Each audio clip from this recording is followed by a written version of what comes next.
Olha, é um dia muito triste para o país hoje, mas muito triste. Para que uma crise dentro de uma super crise? Isso é inadmissível. Em relação ao ministro Moro, qual é a minha posição? A minha posição é a seguinte: desde a época da Lava Jato, quando vagabundos, políticos safados, corruptos da pior qualidade, eu não vou começar a repetir os nomes aqui, foi um erro grave do presidente da República, mas gravíssimo. Você diz isso com dor no coração? Digo porque eu acho que o presidente poderia caminhar certo, poderia ir para o lugar certo. Quando ele demitiu um cara que eu achava que não estava colaborando muito, eu até o apoiei, entendeu? Mas ele cometeu uma bobagem seríssima. Talvez tenha caído num golpe que ele jamais imaginou que pudesse cair. Eu sempre disse, olha, ninguém ingênuo chega à presidência da República. Se ele caiu nesse golpe porque caiu no golpe mesmo, não é porque ele é otário. E se ele caiu no golpe porque ele quis cair no golpe, aí eu começo a ficar mais preocupado ainda. Porque ultimamente ele tem se aliado a algumas pessoas do Centrão, Roberto Jefferson, como é que chama aquele outro cara lá? Valdemar não sei o quê, das quantas, Valdemar da Costa Neto, todos os caras investigados e colocados aí na mira da justiça. O que ele fez? Para combater o Maia e outros caras do Congresso, ele começou a fazer o que ele prometeu que ele jamais ia fazer. Começou a flertar com a velha política. Começou a ouvir velhos políticos de algumas ratazanas do deserto. Entendeu? Não duvido, em hipótese nenhuma, mas não duvido mesmo. O Bolsonaro vai falar daqui a pouco, por isso que eu não estou pegando tão pesado. Mas o presidente cometeu um erro grave. 2000 anos depois. Para as notícias do Brasil e do mundo. A gente vai, obviamente, que repercutir durante o programa de hoje a saída do ministro Moro do governo Bolsonaro. Claro que a gente vai repercutir. E vai falar isso várias vezes durante o programa. Nós vamos conversar aqui, bater um papo, como a gente sempre conversou. O que a gente procura ter dentro da nossa carreira, né? Eu não vou dizer nem na terceira pessoa, mas um jornalista procura ter, quando eu digo nós, tentamos ter independência e, por consequência, pensar da forma que nós pensamos, quer queira a pessoa goste, quer a pessoa não goste, né? A pessoa que você está criticando ou a pessoa que você está falando. Afinal, a vida é assim. Quanto mais transparente você for, você pode falar o que você pensa. Você entendeu? E, de repente, se você achar que estiver errado daquilo que você falou que pensa, eu não tenho compromisso nenhum em voltar atrás com as minhas opiniões. Absolutamente compromisso nenhum. Bom, quando o Mandetta foi mandado embora, eu achei que ele foi mandado embora tarde demais, né? Porque ele estava politizando a crise, do meu ponto de vista, ele estava forçando a barra no final com o presidente da República e deveria sair triste, porque, vão interromper meu método de tratamento e quantos milhões de brasileiros ou quantos milhares de brasileiros vão morrer. Não, saiu cantando Gonzaguinha, a vida é a vida é a vida, e abraçou a assessora dele, fez festa com todo mundo, parecia uma festa aquilo. O que me deu a convicção de que realmente ele forçou a barra para sair do governo, ele fez de tudo para sair do governo. Bom, que o presidente é um sujeito que ele é o presidente da República e, na realidade, ele toma a conduta de dirigir o país de uma forma bem presidencialista mesmo. Ele exerce o poder dele. Às vezes erra, claro que erra. Quem é que não erra no mundo? Todo mundo erra. Às vezes erra mesmo.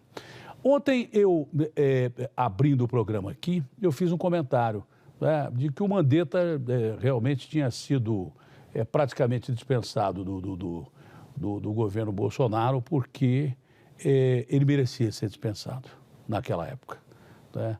Mas que achava que não era a hora do presidente Jair Bolsonaro desse uma bica no Moro. Achei que ele não tinha feito a coisa correta, achei que ele não tinha feito a coisa certa. Foi o que eu disse na abertura do programa.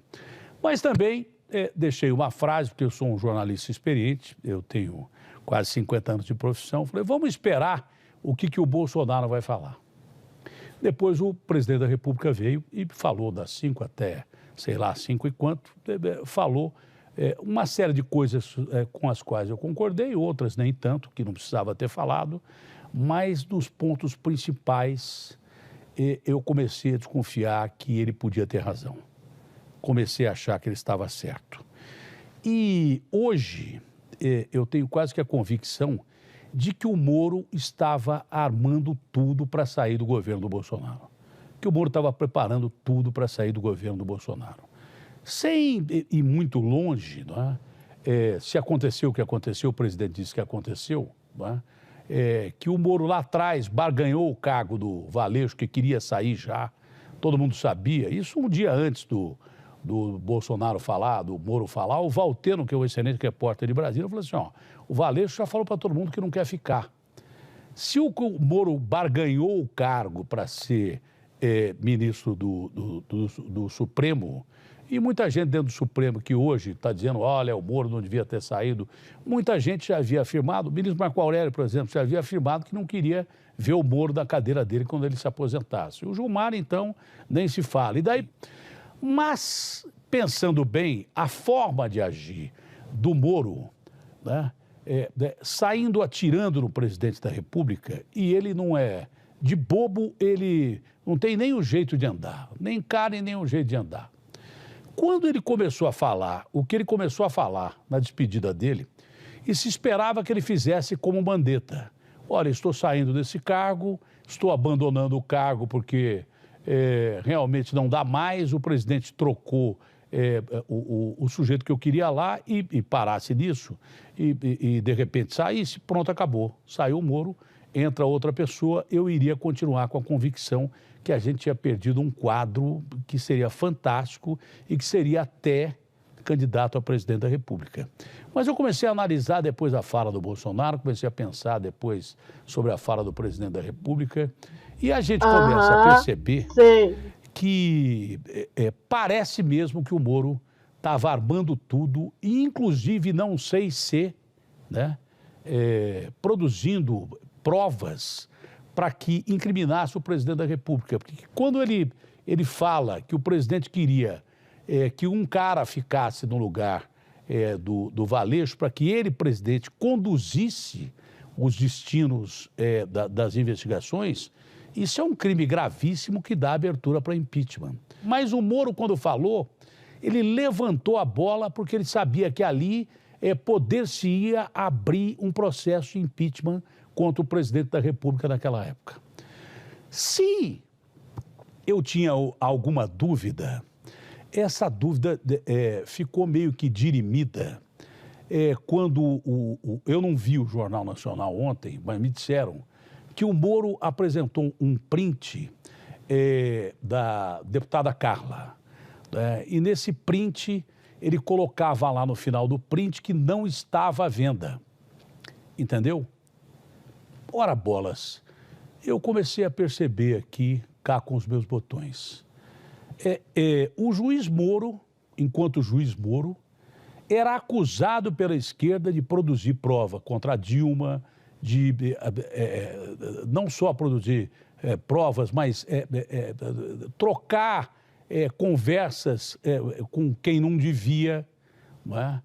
Com quem estava investigando um caso, que um juiz não pode conversar com quem está investigando um caso. Não estava à venda e que realmente o presidente forçou a saída de barra dele. Eu vou perguntar para você, se você tem um afilhado de casamento, né?